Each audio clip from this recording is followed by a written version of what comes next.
Hello everyone, ये वो moment है जब मेरे हाथों में थमाए गए कोरियाई वॉन और मेरी खुशी का कोई ठिकाना नहीं था।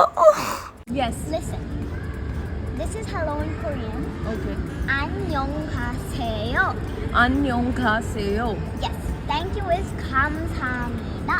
감사합니다. मुझे ज्ञान तो मिल चुका था पर मुझे पता नहीं था इतने सारे ज्ञान का मैं करूँगी क्या।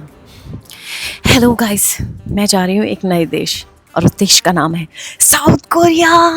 तो इस वीडियो के थ्रू मैं आपको दिखाऊंगी कि साउथ कोरिया अकेले ट्रैवल करने में कितना मज़ा आएगा। कैसे पहला व्लॉग है तो माफ़ करना अगर कुछ हो ना पाए, लेकिन सवाल पूछ सकते हो, I will be there to answer. Okay, so मैं जा रही हूँ, मेरी फ़्लाइट है। ओके, तो 2 घंटे की फ़्लाइट मुझे लगी है सिंगापुर से और मैं वियतनाम पहुंची हूँ क्योंकि मैंने कनेक्टिंग फ़्लाइट ली है क्योंकि इसमें थोड़ा सा डिस्काउंट ज़्यादा मिल रहा था। जो डायरेक्ट फ़्लाइट थी वो थोड़ी सी ज़्यादा एक्सपेंसिव थी एंड आई थॉट नो, मुझे क्या है, मैं 3 घंटे वियतनाम के एयरपोर्ट में 22:40, अभी 9:30 हो रहे हैं, 22:40 पे मेरी फ़्लाइट है। सो ये ना बहुत स्पेशल फीलिंग होती है जब आप किसी नए देश ट्रैवल करने वाले होते हो पहली बार। पेट में ना बटरफ्लाइज डांस कर रही होती है, टोटल भंगड़ा। जब आप ट्रैवल करोगे ना फ्लाइट में आपको एक फॉर्म देंगे जो अराइवल कार्ड है, सिंपल सी इन्फॉर्मेशन है जो आपको फिल करनी है, जैसे आपका नाम, डेट ऑफ बर्थ, कहाँ से आ रहे हो, कहाँ जा रहे हो, दैट्स इट।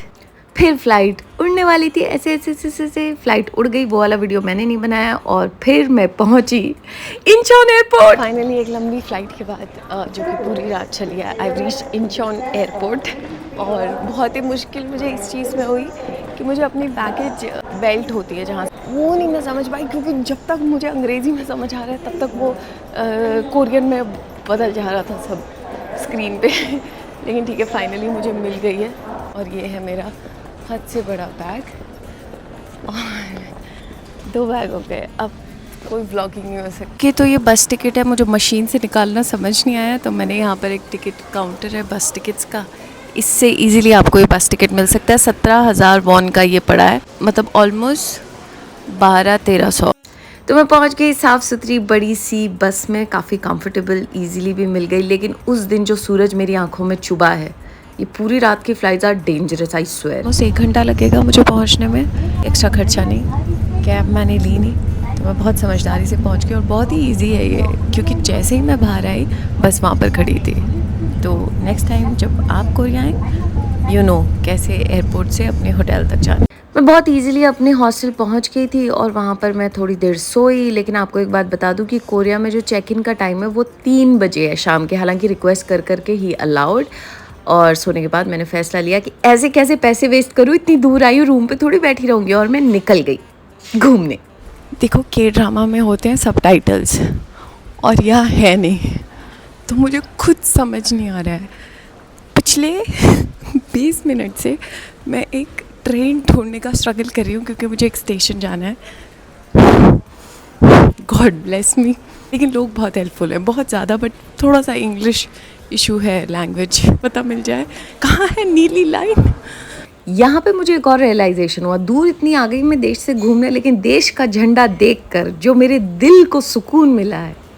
अब मैं बताती हूँ यहाँ पर हो क्या रहा है। मैं खो गई, मुझे जाना था म्योंगडोंग, लेकिन कितनी ट्रेनों में चढ़ने के बाद भी मैं वहाँ पहुँच नहीं पा रही थी।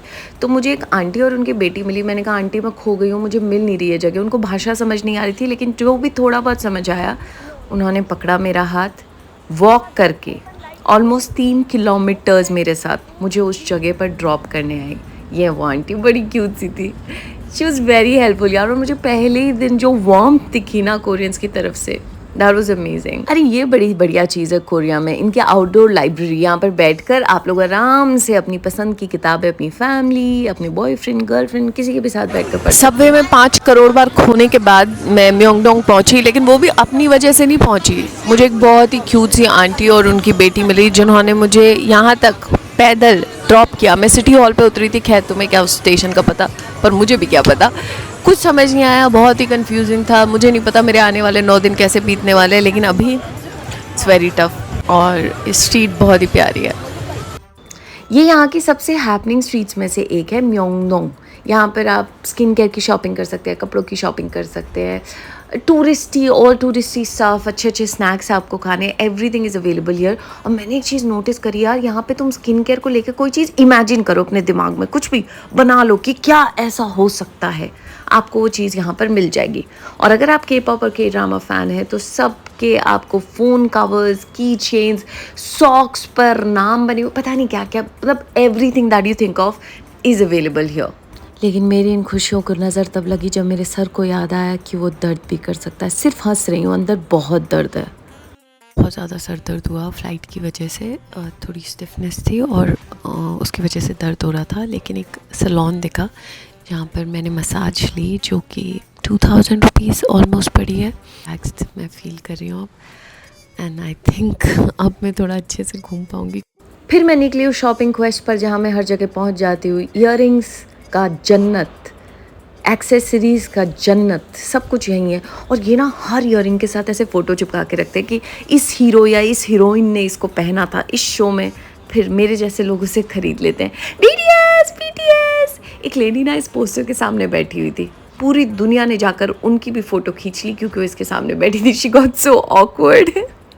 जिनका एक नया एल्बम सॉन्ग आया है जिसका नाम है सुपर टूना सुपर चमचिन। तो ये वर्ल्ड वाइड हैंडसम के लिए सब ने स्टिकर्स लगाए। He calls him world wide handsome. अगर आप लोग देखोगे ना BTS के लिए जिस लेवल का प्यार है, अभी आप इंडिया में सिर्फ सुनते हो, लेकिन जब आप असल में वहाँ पर जाकर देखोगे आप कहोगे यार रिस्पेक्ट है यार।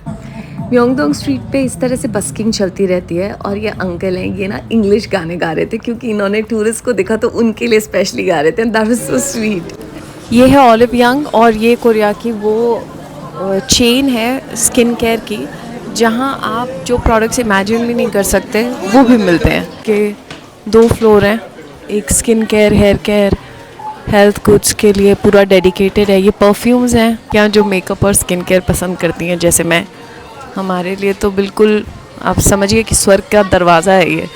यहाँ पे लोग अपनी स्किन केयर और कैसे वो दिख रहे हैं, फिटनेस का बहुत ज़्यादा ख्याल रखते हैं। मतलब देखो इस तरह की चीज़ें, ये ABCD क्लेंस जूस, ये सब हर जगह मिलता है। और एक और चीज़ यहाँ पर जो लोग बहुत ज़्यादा लेते हैं वो है सप्लीमेंट्स। ये खास पेशकश फुटबॉल फैंस के लिए। अब देखो हमारे देश में जब पूछते हैं बड़े होके क्या बनोगे, हम कहते हैं डॉक्टर, इंजीनियर, टीचर, साइंटिस्ट। इनके यहाँ K-pop आइडल कहना इज़ वेरी नॉर्मल, क्योंकि वहाँ पर एक बहुत बड़ा आपके लिए ऑप्शन है कि आप K-pop आइडल बन सकते हो। तो पहले दिन के लिए मैं बहुत ज़्यादा घूम गई थी, लेकिन फिर स्ट्रगल शुरू हुआ क्योंकि मुझे जाना था ग्रीन लाइन पे। लेकिन फाइनली शाम को जब मैं आ रही थी तो मैं सही लाइन पे चढ़ी और मैं सीधे अपने स्टेशन पहुँच गई। लेकिन प्रॉब्लम ये है कि मुझे ये याद नहीं आ रहा कि मैं कौन सी एग्ज़िट से अंदर आई थी सबवे के। तो अब मैं फिर खो गई हूँ और किसी से पूछती हूँ तो किसी को समझ ही नहीं आता, क्योंकि यहाँ पे क्या कहा था मैंने, जो सोचोगे वो मिल जाएगा। ये है रिंकल्स के लिए मास्क जो इन्होंने बनाया है, एंड स्पेसिफिक जगह पे जैसे लाफ लाइन्स आती हैं या फिर माथे पर आप फ्राउन करते हो। यार मतलब ये लोग बहुत आगे चल रहे हैं यार हमसे, बहुत ही ज़्यादा। मतलब स्किन केयर में बहुत ज़्यादा इवॉल्व है। ये मेंस स्किन केयर है और इतनी भीड़ लगी रहती है वहाँ पर, और लड़के इतने सीरियसली, इतने डेडिकेशन के साथ ये सब खरीदते हैं और एक्चुअली उनके चेहरों पर रिजल्ट्स दिख रहे हैं यार। Everyone looks so good. बहुत बड़ी गलती कर दी, मैं ओलिव यंग में चली गई।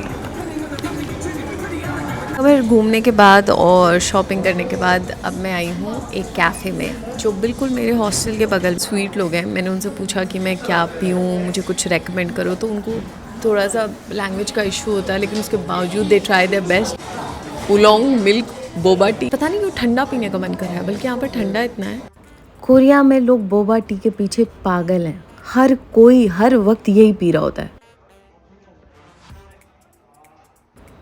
मैं इतनी पागल महिला हूँ, मुझे कहना था कि ये अच्छी हो रही है, लेकिन मैंने बोला ही नहीं। मेरे एक्सप्रेशन से समझ आ रहा है आपको? एक नाइट सीन तो ऐसा होता ही है जहाँ पर ये सीढ़ी आती है, या तो कोई भाग रहा होता है या लड़का अपनी गर्लफ्रेंड को शराब पीने के बाद घर छोड़ने जा रहा होता है। किसी भी सपने में मैंने कभी भी नहीं सोचा था, मतलब सपना था लेकिन मैंने ये नहीं सोचा था कि मैं सोल में म्योंगडोंग की स्ट्रीट्स पे अकेले घूम रही होंगी। यार ट्राई करो तो हो जाता है, और इतना डरने की ज़रूरत नहीं है। मतलब कि मैं अकेले कैसे जाऊंगी, क्या होगा, बहुत डिफ़िकल्ट होता है पहली बार, पहले दिन। भाषा समझ नहीं आ रही है, कुछ समझ नहीं आ रहा है, लेकिन लोग बहुत ज़्यादा हेल्पफुल हैं।